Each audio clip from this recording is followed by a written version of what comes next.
Agora, a Bíblia lida e explicada com Alain Amorim. Para quem quer ouvir a Palavra de Deus de forma simples e compreensível.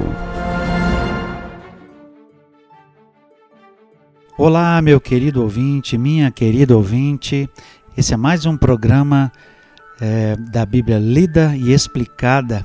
Nós vamos continuar o nosso estudo das bem-aventuranças. Então me permita agora chamar você de bem-aventurado. Será que eu posso chamar você assim? Você é um seguidor de Jesus, você é um discípulo de Jesus, bem-aventurado? Tomara que você seja uma pessoa assim. Tomara que você possa ouvir hoje e continuar conosco, estudando a bendita Palavra de Deus que nós temos lido aqui nesses dias e desejamos continuar a ler hoje com você. Estamos no Evangelho de Mateus, no capítulo 5, e vamos retomar a nossa leitura do capítulo 5, justamente no versículo 9, para fechar a série das bem-aventuranças. Versículo 9 diz assim: Bem-aventurados os pacificadores, porque serão chamados filhos de Deus. Bem-aventurados os perseguidos por causa da justiça, porque deles é o reino de Deus. Bem-aventurados sois quando, por minha causa, vos injuriarem e vos perseguirem, e, mentindo, disserem todo o mal contra vós. Regozijai-vos e exultai, porque é grande o vosso galardão nos céus, pois assim perseguiram aos profetas que viveram antes de vós. Esses 3 ou 4 versículos, na verdade, que finalizam a lista das bem-aventuranças, nos trazem em perspectiva coisas importantes que estavam no coração de Jesus e que ele queria transmitir ao coração, à vida daquelas pessoas que estavam ali. Precisamos nos lembrar que no contexto do judaísmo, no qual essas pessoas estavam inseridas, a grande maioria dessas pessoas eram judeus, né, que estavam ouvindo esse ensinamento, eles estavam acostumados a fazer as coisas, eles estavam acostumados com aquele aspecto religioso de fazer orações, de oferecer sacrifícios, de fazer as coisas. E aqui Jesus queria que a marca maior do discípulo fosse uma marca do coração, fosse uma marca da vida. Ele queria que o discípulo tivesse uma vida que refletisse a presença de Deus em sua vida. É por isso que Jesus estava dizendo que era feliz, que era bem-aventurados, e que eram bem-aventurados, melhor dizendo, aqueles que eram humildes, aqueles que eram mansos, aqueles que tinham fome e sede de justiça, que queriam fazer o bem, os misericordiosos. Jesus está exaltando aqui qualidade de pessoas que realmente tinham Deus no seu coração e que eram diferentes e não só faziam coisas religiosas. Eu quero que você perceba essa diferença, porque Jesus continua a sua lista de bem-aventuranças e vai falar aqui de algo que certamente chamou a atenção daqueles ouvintes originais e que talvez chame a sua atenção quando nós chegarmos nesse trecho. Mas diz assim então o texto no verso 9: Bem-aventurados os pacificadores. Nós vivemos num mundo de guerras. Nós vivemos num mundo, e naquela época certamente havia momentos e tensões de guerras nas conquistas por novas terras. E hoje nós vivemos num contexto em que nosso mundo tem países que estão em guerras. Nós vivemos no contexto de um mundo em que alguns países têm guerras internas, que nós chamamos de guerras civis. E nós vivemos talvez num contexto em que a nossa sociedade vive em guerra, vive em batalhas constantes. Nós lutamos contra a criminalidade, nós batalhamos contra as coisas erradas que estão em nossa sociedade, mas o fato é que, e pior, às vezes nós temos guerra no contexto das famílias. Às vezes nós temos guerra no contexto do trabalho. Às vezes nós temos inimizades, guerras entre pessoas que deveriam estar em paz. É por isso que o discípulo de Jesus, aquele seguidor do Senhor, é alguém que é pacificador. Não é alguém passivo, não é isso que a palavra de Deus está dizendo. Não é alguém que, se for convocado, por exemplo, tenha que ir à guerra. Não quer dizer que um soldado não possa ser um discípulo de Jesus. Não quer dizer que um policial, da nossa força policial, militar ou qualquer outra, não possa ser um seguidor de Jesus. Não é isso que esse texto está dizendo. Mas é aquele que se esforça por ser um pacificador. É aquele que tem uma característica de buscar a reconciliação. É uma pessoa que busca reconciliar pessoas que estão em dificuldade. Busca unir naqueles contextos onde há dissensão, onde há problemas.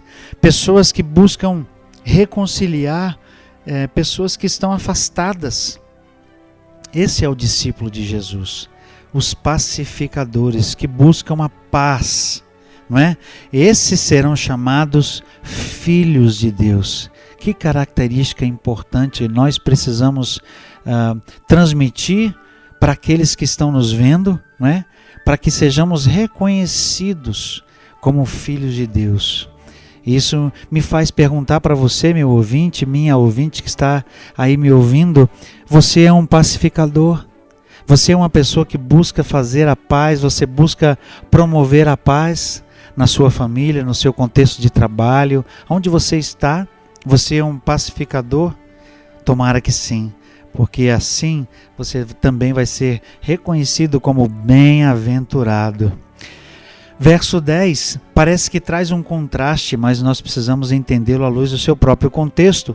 Diz assim o verso 10: Bem-aventurados os perseguidos por causa da justiça, porque deles é o reino dos céus. Nós falamos de pacificadores, mas agora falamos de perseguidos. Como é isso? Como é isso no mesmo contexto, basicamente? É que nós devemos ser pacificadores, essa deve ser a nossa ação. Mas justamente, algumas vezes, quando nós buscamos fazer aquilo que é correto, aquilo que é certo, nós podemos ser perseguidos. Eu tenho certeza que você, como cristão, pode já ter experimentado algo assim, ou conhece alguém que, por ser cristão, por agir diferente, agir corretamente, pode ter sido perseguido. É disso que a palavra está falando aqui. Bem-aventurados os perseguidos por causa da justiça. Algumas vezes, por sermos cristãos, algumas vezes por fazermos as coisas da forma certa, por querermos as coisas corretas, podemos ser perseguidos. Seja no nosso ambiente de trabalho, seja em qualquer outro contexto, podemos ser olhados com olhos estranhos, podemos até ser marginalizados, colocados de lado por não sermos pessoas que vivem de acordo com os princípios desse mundo. Às vezes, por dizermos a verdade, podemos sofrer algum tipo de censura, mas Jesus diz que essas pessoas, os que são perseguidos por fazer o bem, os que são perseguidos por fazer o que é correto, por fazer o que é certo, ou seja, pessoas cuja ética, cuja vida reflete uma ética maior, uma moral maior, essas pessoas são bem-aventuradas, essas pessoas são felizes. Elas podem até ser perseguidas aqui, mas diante de Deus, essas pessoas são aquelas que herdam o reino dos céus. E com certeza, se você é um discípulo de Jesus, você sabe que isso é muito mais importante. Qualquer coisa que nós temos vinda do Senhor, no reino dos céus, é incomparavelmente melhor, mais especial, tem mais valor do que qualquer outra coisa que nós tenhamos nessa vida. E num mundo em que a corrupção reina, no mundo em que os meios justificam os fins, no mundo em que as pessoas mentem, corrompem, contam meias histórias, meias verdades para conseguirem o que querem. Nós somos chamados a agir diferente, nós somos chamados a fazer diferente, ainda que isso traga perseguição. Ainda que isso traga para nós algum tipo de perseguição ou algum tipo de, até mesmo de violência. Eu sei que isso não acontece no Brasil, isso não acontece no nosso contexto, mas saiba você, meu querido ouvinte, minha querida ouvinte, que você pode acessar, por exemplo, na sua internet, um site chamado Missão Portas Abertas. Ele fala da igreja perseguida. Nós temos lugares no mundo onde os cristãos são perseguidos. Nós temos lugares no mundo onde cristãos, irmãos nossos, são mortos por sua fé. Mas ainda assim, dessas pessoas, pode-se dizer que eles não amaram mais a sua vida, a sua própria vida, mais do que ao Senhor. Por fim, o verso 11 expande um pouco nesse tema da perseguição. Diz assim o verso 11: Bem-aventurados sois quando por minha causa vos injuriarem e vos perseguirem, e mentindo disserem todo mal contra vós. Regozijai-vos e exultai, porque é grande o vosso galardão nos céus. Pois assim perseguiram aos profetas que viveram antes de vós. Se nós somos perseguidos, se alguém for perseguido, for injuriado por aqueles que estão mentindo e se disserem mal, e é interessante essa nota, aqueles que mentindo, ou seja, não é verdade, é calúnia, é algo mentiroso, mas por causa da nossa justiça, por causa do fato de fazermos o bem, às vezes essas pessoas terão de inventar uma coisa, fabricar um fato sobre nós. E o texto diz claramente, mentindo. Eles estarão mentindo. Mas a Bíblia diz que nós devemos o quê?